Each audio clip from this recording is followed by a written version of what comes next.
Hi everyone, I'm Jackie. Welcome to Movement Awareness for the Ascension Body. So today we are going to talk about the awareness of movement for your feet. And some of you may already be in the know about your feet and their connection to the entire body. And for some of you, maybe it's the very first time you've ever heard anything about it. And you're about to be enlightened. So I learned about this back when I was studying yoga and got into essential oils. And I thought it was phenomenal just learning about how the feet are totally connected to every part of your body. And the reason that is because we have a lot of meridian lines, and these are energy pathways that are very similar to veins and arteries, but they run from the feet up through the body and to all the major organs, carrying energy, prana, chi, life force energy. And so when we are doing healing, we are clearing the meridian lines. Well, you can find out a whole lot about your own body and how well it's balanced by paying attention to your feet. So today, I'm going to enlighten you a little bit on that and why. Okay, so the movement that we're going to do is going to be using props. So we're going to consider tennis balls, little rubber balls. I have a couple different sizes, right? And the idea is to find a prop that feels good to you. Now keep in mind, if you've got some stuff going on in the physical body, pains, aches, discomforts, then putting a prop like a ball of some sort might hurt, okay?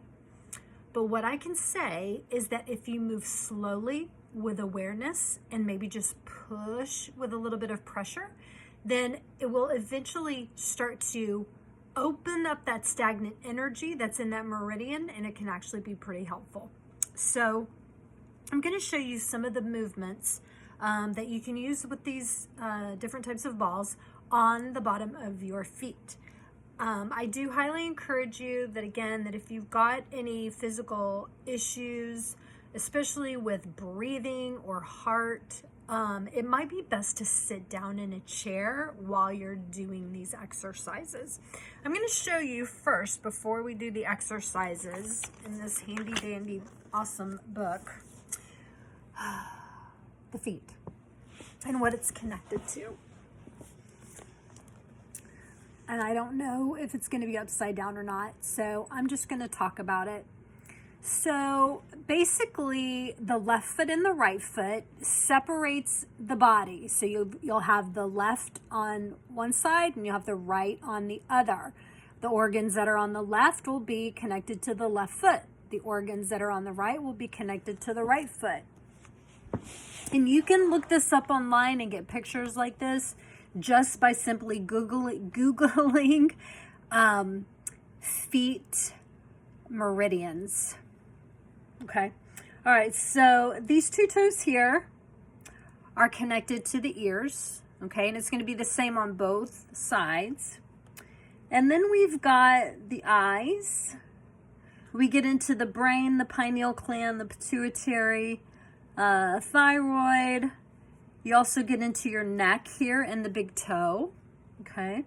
And then as you come down the center of the foot on both sides, we've got the spine, you've got the lungs. We've got the liver, gallbladder, colon, appendix.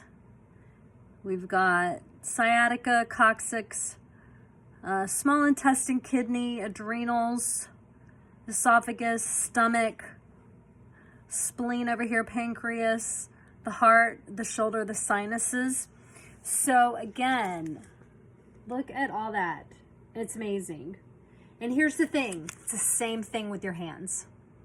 Same thing with your hands. So what I'm showing you today can be done either on the hands or the feet. Now, when I was teaching yoga, I would bring balls and stuff like this into my classes, and we would just incorporate it into the class. Now that I'm at home, I'm just kind of like, I just keep them around, and every now and then I'll just pick them up and roll. The other thing that I would challenge you to do is, if you don't have a whole lot of flexibility in the back of your legs and your hamstrings, like bend over and to try to touch your toes and see how flexible you are, and then do these exercises and then do it again. I guarantee you're going to have more flexibility after you do these exercises through your feet than when you first started. It's awesome. Okay, so again, here let's talk about the different size balls. So you're going to have a broader spectrum of what you're connecting to, what you're affecting with the bigger ball. Okay, so this is going to kind of like go over, and I thought, am I going to show people my feet? I don't give a crap, who cares? All right, so this is my foot. And do you see how you're getting a broad range between here and here? The ball covers a broad area. The smaller you get with the ball, then you're going to get more specific, okay? You're going to hit target areas instead. And then even more yet, if you go into an even smaller ball, you're really going to get deep into